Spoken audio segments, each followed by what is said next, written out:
Welcome to Omud Yom Shir. Welcome to the Dirshu Omud Yom Shir. We are now in Maseches Shabbos together with the receptacle, and although today's Omud is Nun Ches Omud Beis, we are still in Nun Ches Omud Aleph in the bottom of the page. The Shir Zeilu Nishmos Tovim Menachem Ben Akiva. The Shirs for the Atzlocha Brocha Yeshua, the Gans Klal Yisrael. Shalom Shalom. So now Omar Mar. We're learning about the halachas. I would say the relationship between tumah and Shabbos. Many times we see that the issues of tumah and issues of Shabbos, such as muktzeh, in this case also the issues of hoitzo on Shabbos, these topics, they're always intertwined and they're connected because we always ask ourselves about certain things. Are they called a kli? Are they not called a kli? What's called halachically a vessel, not called a vessel? It applies to muktzeh, it applies to hoitzo sometimes, and it also applies clearly to tumah. So let's see. We're quoting a brisa we saw yesterday with the two dots. Omar Mar. Yeah, 5 lines from bottom of the page. Omar Mar, Shalom Aleichem. Omar Mar. Lo teitze behema lo bechoisum shebetzavoro v'lo bechoisum shebeksusa. Yeah, so we saw that, yeah, this opinion says, lo say, you can remove the yeah, you can, lo teitze a behema lo bechosam shebetzavor lo bechosam shebeksusa. A behema should not go out to the street with a choisam. A choisam, a chotam, is basically like a seal. There's a seal today. The cows wear it on their ears. You know, seriously. Yeah, there's a seal that says, yeah, who they belong to or with a number. So a cow should not go out to the street like that. Why? Because whether the choisam is in its on its neck or the seal is on its clothes, let's say saddle or mardas, as we say, it's not serving any purpose for the animal. It's not something that helps the animal. It doesn't keep it warm, doesn't keep it even beautiful, which according to Rashi is something. It's an extra thing for the balabais. But it's carrying something for the balabais' sake. The animal's not enjoying it in any way. Not beneficial for the animal. And therefore what? Therefore we say this is not considered as something the animal should wear on Shabbos because that's called hoitzah, tiltul. An animal is not supposed to do hoitzah on Shabbos. Now, what's the next item? Zug. Zug is the bell. An animal should not wear a zug shebetzavor v'lo bezug shebeksusa. Comes to Shabbos, the animal should not wear a bell on its neck, even though a bell is considered something nice for many animals. And according to Rashi, when you have a bell, this is something that by some animals, bells and beauty for animals matters, and it's not called carrying. And the Gemara says, Mefurish, even if the bell is stuffed with, let's say, cotton, so there's no issue of mashmiya coil. It's not like, an instrument. It's still also, why? Because it looks as if you go out with it to take it to the chinga, to the marketplace. It looks as if why are you going to the street with a bell all of a sudden? Are you bored?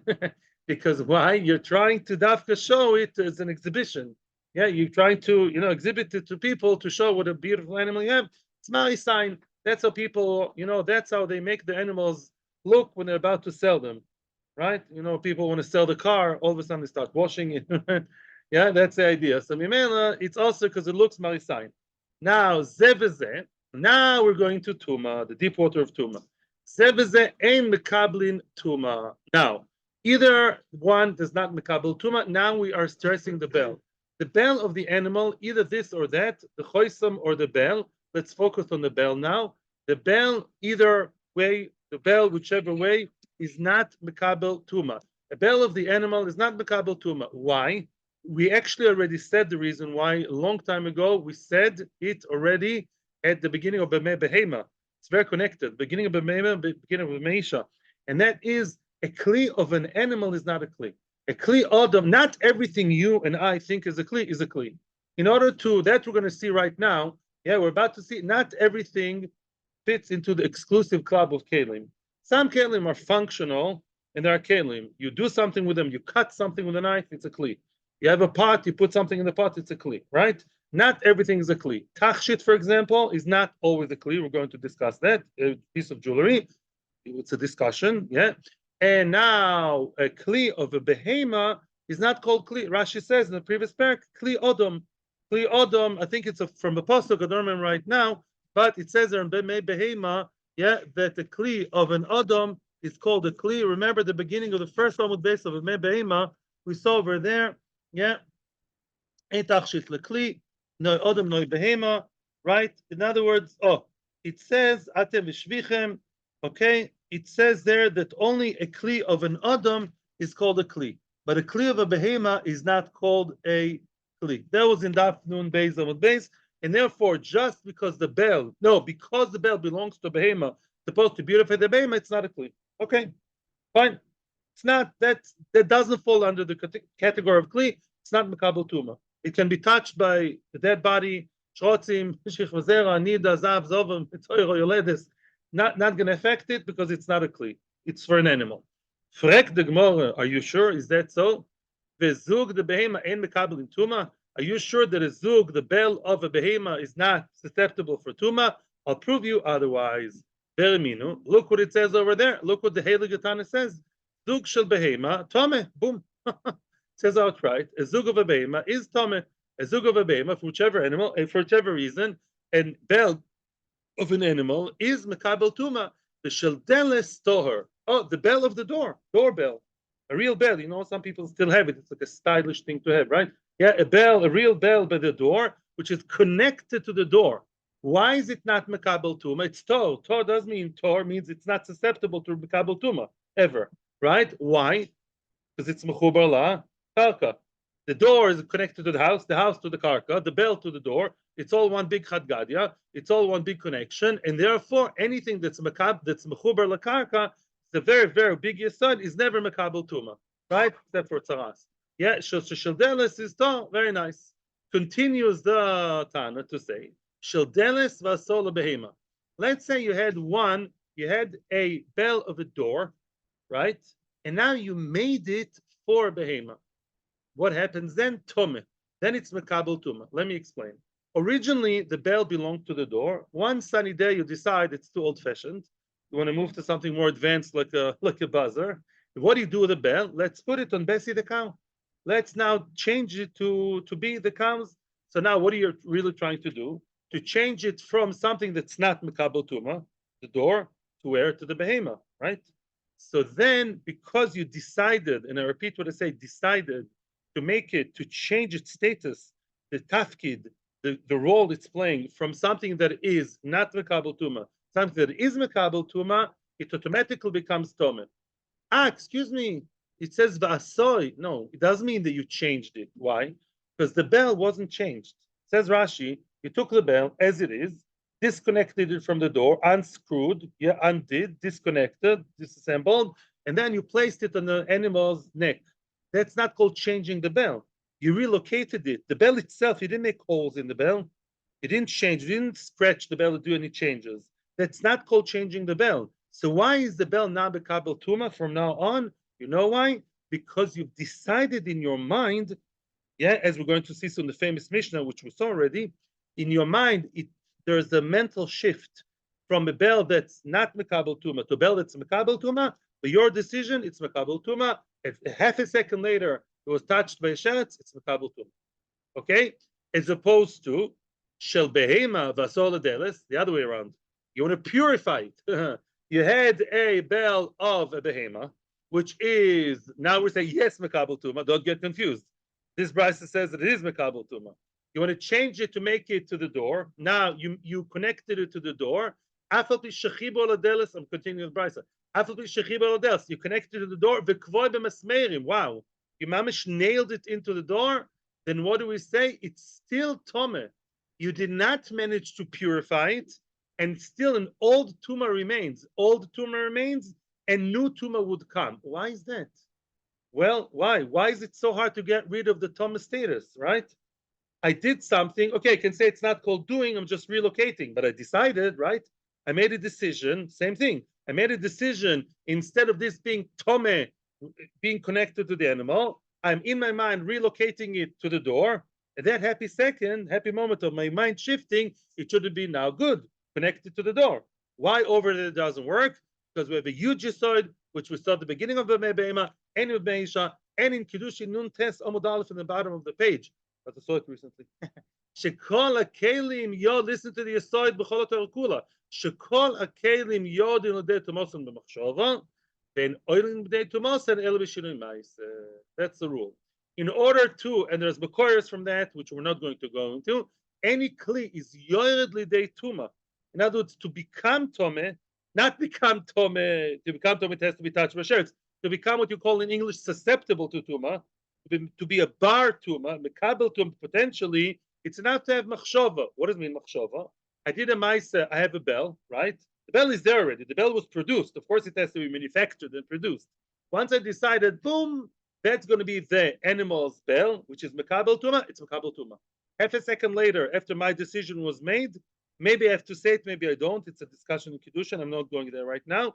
But once it's in my mind, we decide this is going to be something which is Mekabel Tumah, it's Mekabel Tumah. But to go up from Tumah is harder. In Ruchnius, it's easy to go down. It's hard to go up, right? Also physically.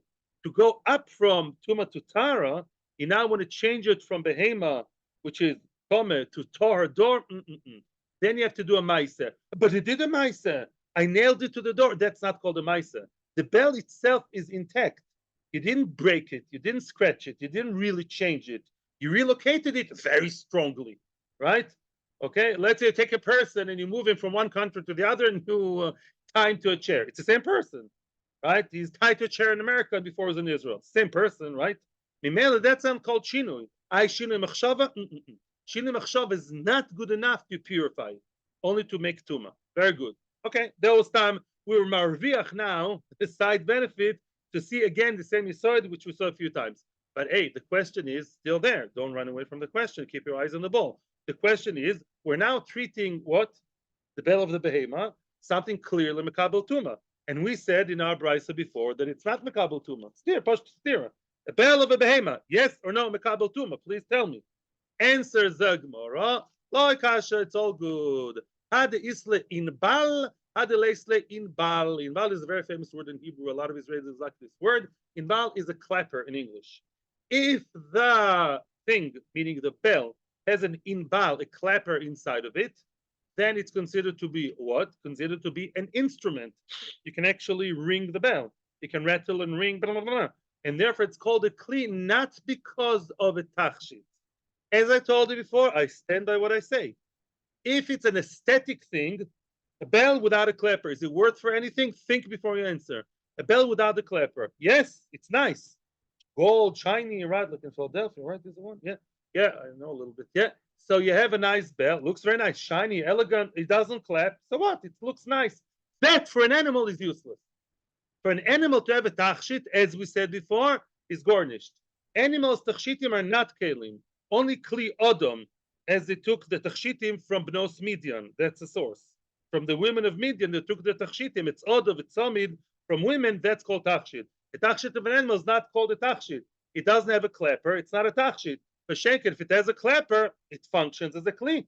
Why do people put this on the animals, on the cow, so they know where the cow is? Yeah, that's the ones told me. That's the reason why in Switzerland they do it, because they want to know where the cow is, so they know when the bell rings, they know. So if the bell is ringing with a clapper, then it has the functionality of an instrument, and an instrument is good.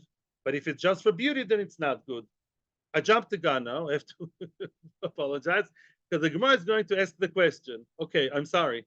I should have said what I said in 2 lines. I'm sorry. Manafshach, what's the difference? Imono, you'll appreciate the question more now. Yeah. Imonohu, if a bell is called a kli, if it's called a kli, mana is a kli, you know that. Then afalpi delays the inbal. Then if it doesn't have any inbal, it's nice. It's a good looking kli. It's still good. So who cares? Either lav manahu inbal mashvile mono. And if it's not called a kli, then the clapper inside makes it a kli. Answers the Gemara, yes, yes. Kedab Shmuel ben Nachmeni, Amar B'Yonason. Amar Shmuel ben Nachmeni, Amar B'Yonason. Oh, minayin. Actually, this is actually good because it adds to what I told you, right? What did I just tell you? I just told you that for the animal to have a tachshit, that's not called a kli in halacha, right? Unless it's an instrument is called a kli. Yes. An instrument such as a bell, or could be violin or flute, they're called a kli. That itself is a chiddush. That an instrument is called a kli is also a chiddush. And that's what we're going to see now. Minayin lemashmiya koil. How do you know that a mashmiya coil, something that makes a sound, it's meant for making a sound? Yeah, bekli matochos. Yeah, something like a bell or the symbols, all these symbols and the triangle, all these things. How do you know that mashmiya coil made out of metal, matochos, sheutome? How do you know that it's called a kli for tumah? Because as I told you, not everything is called a kli. Maybe something that is just for music, maybe that's not really called a kli. Maybe a kli is something in the kitchen, not lavdafka something that's for music. Who says the Torah calls that a kli? There is a source for it. Shenema, it says in the Torah, in the parsha of Midian, when they came back from Midian war, it says, Kol dovo, listen to the word dovo, asher yavoi ba'esh, ta'aviru ba'esh. It talks there about metal kalim, and it says, if you want to clean and make kosher, do hagolas kalim, on anything that's used with fire, anything. What's dovo? What's davar? Thing, right. Anything that's used for fire, like your metal pot for cholent, you have to put through the fire, but we'll sooner explain the drosha works. What's dovo? Daber dovo, right? The drosha is afilu dibur yova be'esh. Even dibur, even something that's sole functionality is for dibur, speech, sound, like medaber, I'm producing sound as I talk, that too is called a kli. You may ask a question, let's see Tosis inside. Yeah, I have to compensate you for not giving shir yesterday. By the way, did you do shir yesterday online? I hope. Oh, Chaval, I invested a lot in it, and also the chart. Okay, my daughter made a very nice chart for yesterday. I mean, by my instructions. Tosis, called Tosis has a question. The Afol Gav Daiko, second Tosis on the page. The Afol Gav Daiko, lo legabe tu maksiv, ela legabe agolo. Oh, Tosis asks the question, that business of putting something through the fire has nothing to do with tumah. It's to do with treif. The goyim had their cheeseburger, their chazer in there. You have to do a gola or to do libun. So what's the connection to tumah? Says Tosfos, the mistaba makes sense. There are some ain't dibor malu moirid. There, the idea of dibor producing sound has nothing to do with it. You don't cook with your with your bell. It has nothing to do. The inyan of agolas kelim, libun kelim, has nothing to do with dibur, with music, and therefore v'me'enu inyan la'golot ne'inyan tuma. There's a concept many times in the Gemara. V'me'enu inyan. If the Torah says something that is irrelevant, seems to be relevant for one halacha, then you pass it to the neighbors. In other words, another similar halacha, we cut and paste it to a similar halacha. Very good example over here. Yeah, the concept of dovo, of instrument, has nothing to do with kasher and kalim. Yeah, you buy drums from a guy, you don't have to kasher them. So what does it mean? Oh, must be comes to tell regabe tumah, which is a neighboring parsha for tumah v'tayra, something that produces voice, produces noise. That's considered a kli. Very nice. Okay, very nice. Frag the Gemara. So far, let's summarize. What about the bell of the animal? So again, if the bell of the animal is there just for beauty, because it has no inbal, no clapper, it's not mekabel tumah, as we said all along. Tachshit lebehema eino tachshit, as we said beginning of behema. Unless there is a bell, meaning with a clapper, ding dong, then it's a kli, because it's a kli negina, it's a kli instrument, and we have daber, called dovo, tibur, to tell me that's mekabel tumah. Very nice. Like the Gemara, the Mayukimta, but the lace the inbal, right? So okay, let's just build up a question. The Gemara says, okay, I'm taking notes here. You're telling me that this entire brisa we learned at the beginning of the Seder and the brisa which we saw yesterday, they talk about a bell that has no inbal. Okay, Ema Metziasa. Look what it says in the middle of the same brisa. It says V'lo bezug shebetzavoroy, aval yoytzehu bezug shebeksusoi. That talks about the eved. What about an eved, a slave that has a bell? Sometimes he wears it on his neck, and sometimes he wears it when it's actually mamish sewn or woven into his clothes, into his shirt. So then, if it's betzavoro, don't go out with a bell, Mr. Eved, or maybe people in general. I think it's more chash and Eved. Don't go out with a bell hanging from your neck. It may fall, and if you're so scared of your master, you're going to pick it up and take it down. Yeah. Let me just check that if it's only about the Eved, but in any event, yeah, let's say Eved, yeah, it's an Eved, yeah. But She'en Ken, what about Biksusoi? If it's sewn into his fabric, the fabric of his clothes, it can go out because it's so properly sewn and stitched in, then it's not going to fall. So Mitzvah Shabbos, that's the difference, right? An animal should never walk out with a bell because it looks like you're selling it. An Eved, you don't look like you're going to sell your Eved so quickly. On the neck, don't go out, it may fall, and he may pick it up and carry in his hands. It's always a chashash in Godim. And on the cloth, it's mimcha, what the Gemara says, it's mochui well, it's well sewn, it's okay. However, what interests us is the zeh v'zeh mekablin tumah. Oh, and now we're saying that zeh v'zeh mekablin tumah. We're saying that both of them are mekabel tumah. In other words, the bell worn by the Eved, either way, this way, that way, is mekabel tumah. Frek the Gemara, either leisle inbal mi mekabel tumah. Yeah, if there's no inbal, are they mekabel tumah? You guys will say, yeah, because it's mekabel tumah, because it's nice. And for person, you have tachshitim. That is going what we're going to refute. So far, everything makes perfect sense. Let's summarize again. The bell of an animal is only mekabel tumah with a clapper inside. Animals have no tachshitim. Yes, the bell of the animal is only mekabel tumah if there's bing, bing, bing, bong, because that's dover, that's instrument. If it's only for beauty, beauty for animals, that's in North Tel Aviv. That's not, yeah, we don't beautify our animals. It's not called something functional in halacha. But a human being, yes, a human being wants to look nice. Man, woman, that's another shaila. To have a bell here, that's considered functional. And even though there is no clapper inside, it's still a tachshit, so it's a mekabel tumah. Tachshitim are mekabel tumah. B'nois Midian, all kinds of very weird tachshitim are mentioned there. Yeah, some all kinds of things. Yeah, and they're called mekabel tumah. The problem is we're going to challenge that from a brayso. That point that for human beings to have bells as kishut and it's considered as mekabel tumah, we're going to challenge that now. Beraminu, you're going to see now the question in front of your eyes. It says in the brayso as follows. Oise zagin, zagin again are the bells. Oise zagin la machteshes. Machteshes is pestle and mortar. Machteshes is when you grind, yeah, like the old-fashioned pestle and mortar, like you crush it, right? You grind and you crush. So then they would have bells connected to make noise, because we say in Pita Maktaris, yeah,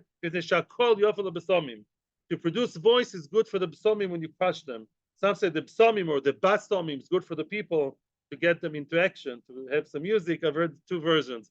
The arisa is the baby cradle, the Moses basket, because you want to put the baby to sleep instead of Fisher Price. In the past, they had real bells. Yeah, like to put him to sleep, like gling long, gling long. Yeah. Mitpachos sforim, some shuls still have it. Right, they have a Keser Torah with bells. Right, so why? Rashi says the children should hear the Sefer Torah coming, they should come and run towards the Sefer Torah. Oh, that's an important one. Rashi says mitpochos on the neck of the tinoik. Yeah, there's like a bib for a baby with bells in it. With bells, okay. There's bells on the mitpachas on the bib of the baby. So I would say, well, that's beauty, right? It's nice. And therefore, it should always be mekabel tumah. Look, now there comes big disappointment. Yesh lem inbal tmein, en lem inbal tohirin. Upa. See what's going on here? Only if there's a clapper, they're tumah. If there's no clapper, they're tor. Why? There's no clapper. Why is it tor? Why not mekabel tumah? I thought that we human beings do have bells without clappers because it's just nice and beautiful for the person. And here we see otherwise. Here you see with the baby, yeah, he has this inbal, no inbal, it's tor. Meaning if it's just for the purpose of aesthetics, so it's not considered as a kli. Mamish, not like we said. That's the Gemara's problem. Yeah. Continues the brayso. Nitlu in balein. Oh, now what happens if the baby was wearing the thing with inbal, with a gling long, with a clapper inside? Okay. And now there was tumah, right? And now somebody took away the clapper, right? I would say if you took the clapper and we consider one without a clapper as a non-kli, it's as if you broke the kli. I want to ask you a question. If you had a kli cheres and you broke it, there was tumah on the kli cheres and you broke the kli. Did the tumah go away? Yes. And here, from some reason, we say nitlu in balehen, the clapper which makes it halachically a kli was removed. Adain tumos on alein. The tumah still remains. The old tumah still remains. And even Rashi says adain tumos on alein. I want to read inside adain tumos on aleihen. Rashi says. Mikoro. Rashi says, Yeah. Imnita lachashi. No, he doesn't say it here. No. I don't want to. No. Forget it. I wanted to add something. I'm giving up on it. The Kitzer, the question is, we see before Shastira. Again, we said before that the inbal without a clapper is considered to be a kli. It's beauty, it's nice, it's aesthetic for the person. So it's a kli, a tachshit, kabel tuma. Here we say no. Here we say with the babies that if the clapper is inside, it's tumah, otherwise no. Before a contradiction.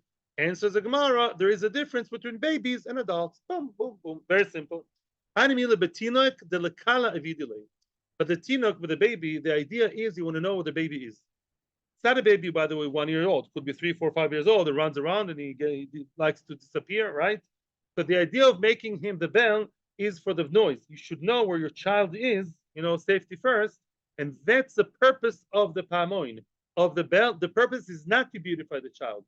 Children are not meant to be so beautified. No, that's more for adults. The idea for the baby is for the noise. Memela, the clapper is in, is tomeh. No clapper, it's tahor, right? Aval godol tachshitule. As we said all along, here comes the punchline. A godol, an adult person, man or woman, that they wear a bell, and they do it for tachshit, and it's accepted to have a tachshit of a bell without a clapper, maybe especially for Shabbos, right? Then, even though there's no clapper, it functions aesthetically, visually as a tachshit, doesn't have to produce any noise, and as a tachshit, clearly it's makabel tumah. So in that respect, the babies and the animals are the same.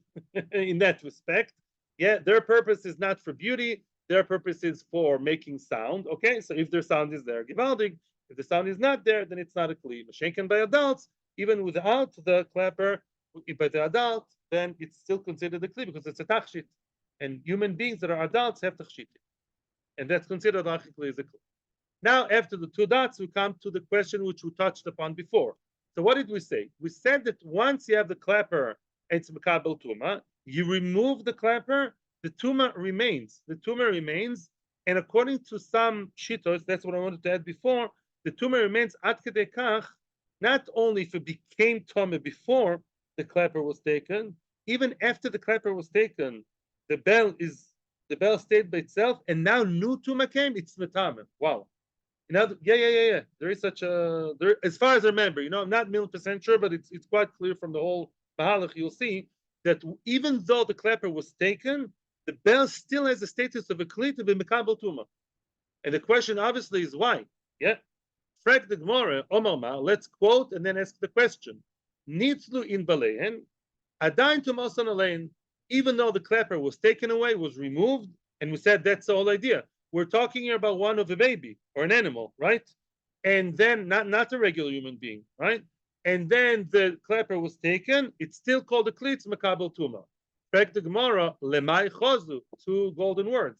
Lemai chozu, see, what are they seen for? What are they good for? What are they ro'ui for? What are they functional for? Yeah, they're not functional. What are you going to do? Again, we're talking for a baby, not for a human being. No, not for adults, yeah? In other words, you have a bell without a clapper. What is it good for? The whole idea of the bell was just to make noise, to make sound. So why do you say it's like a broken kli? A broken kli is good for nothing. That's what the tumah. The tumah flies away. Here too. Answers the Gemara. Answer number 1 is Abaye. Omar Abaye. Abaye says, I'll tell you why. It's really dysfunctional now, but there's hope. There's hope. And this applies, by the way, in Tfilas Kelim, for going. Hedyot is a concept in Halacha. A hedyot is a regular person who is not a professional bell maker. He's not a professional bell guy. He's a regular guy like you and me. He's a, I don't know, fellow guy, computer programmer. And even he can reconnect the clapper to the bell, right? Therefore, it's so easily being disconnected, that even when it's disconnected, the bell still maintains its name of a bell.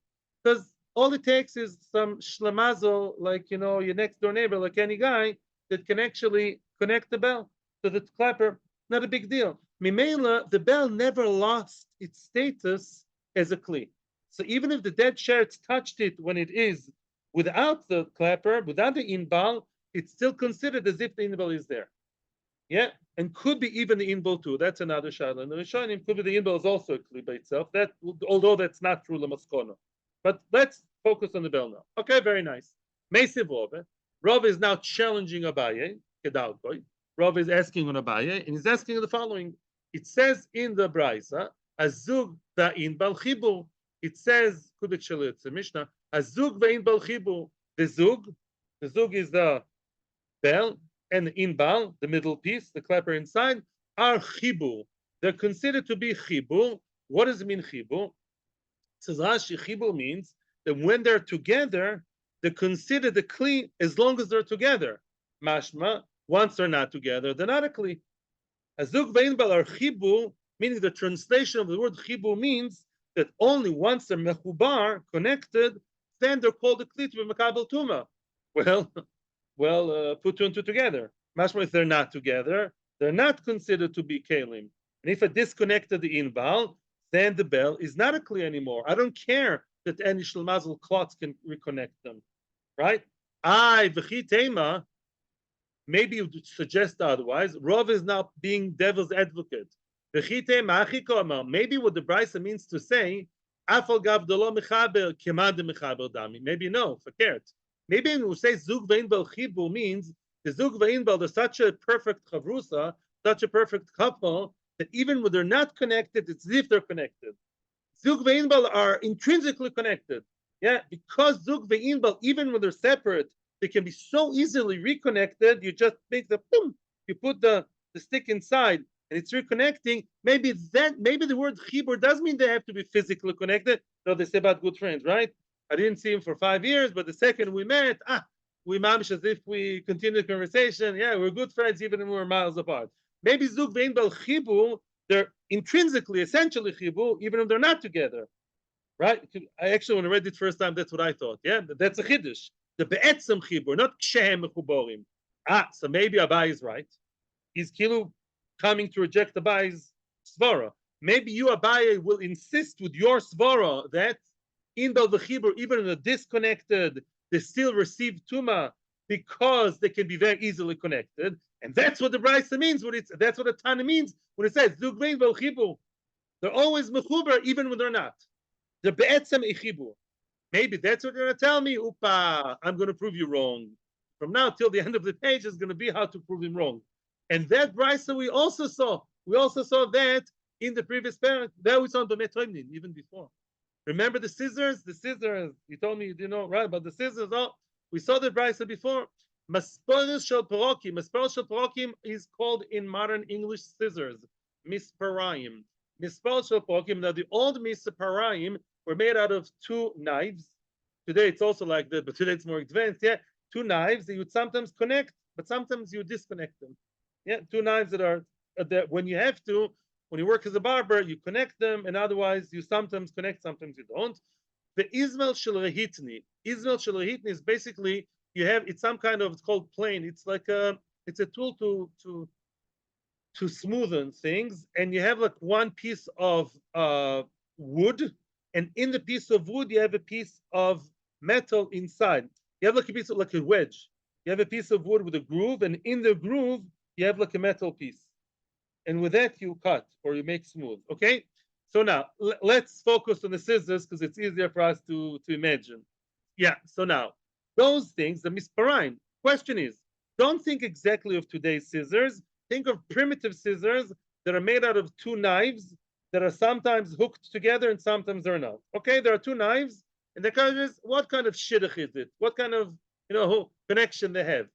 Are they one kli always, or maybe they're not always called one kli for tumah?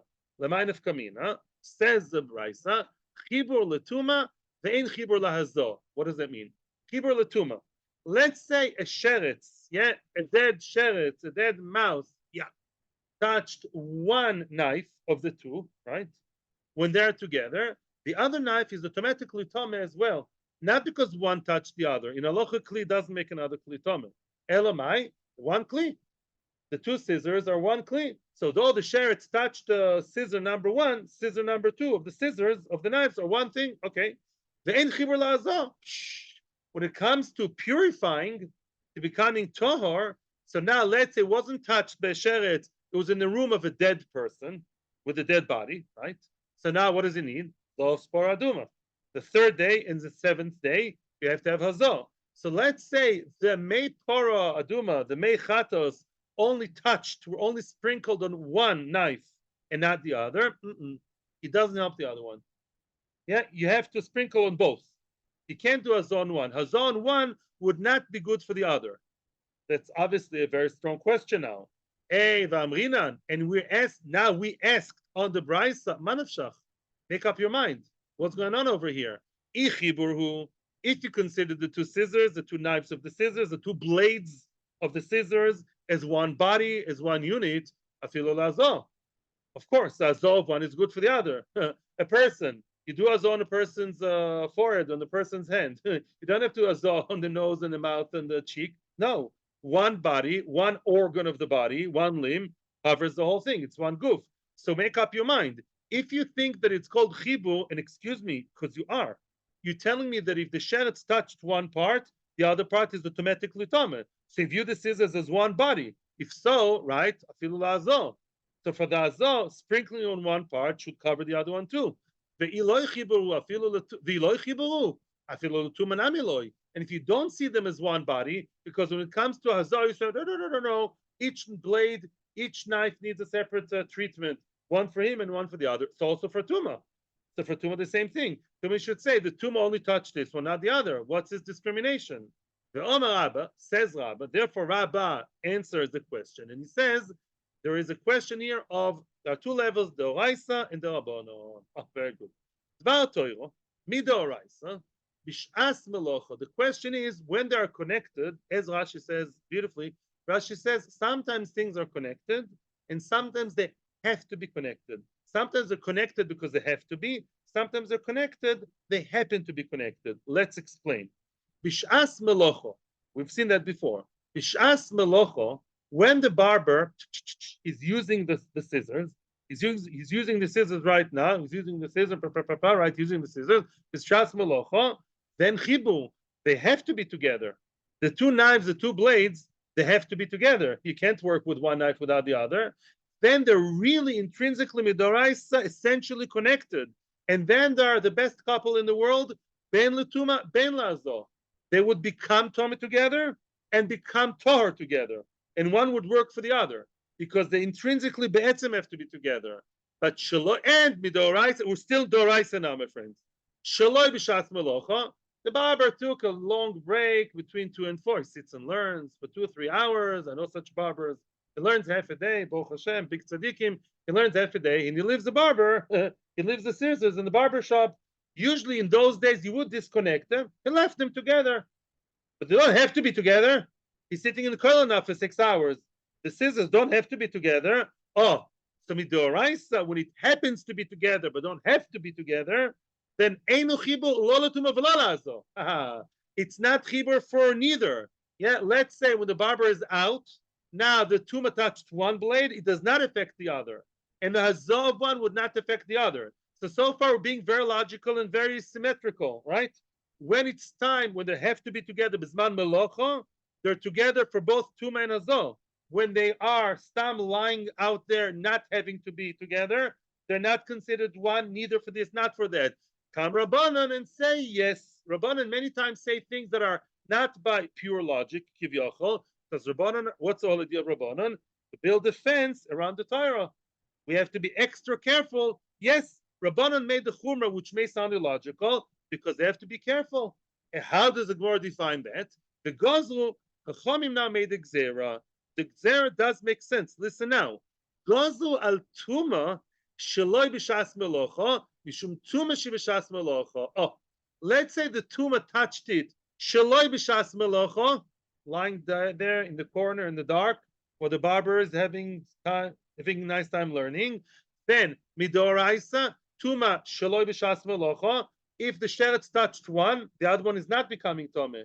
Oh, then people will see. Look, hey, one blade was touched, the other one wasn't, and a rabbi said that only one is tomeh, not the other. You know what's going to happen tomorrow? He's going to open the barber shop. The same thing will happen tomorrow, and some chacham will say, "Oh no, no." One was touched, the other one is not tumah. And he'll be dead wrong. You'll be very wrong. No, because when it's malacha together, then one is affecting the other. So they made a gzer to avoid such a mistake. And the same gzer flips the other way. Same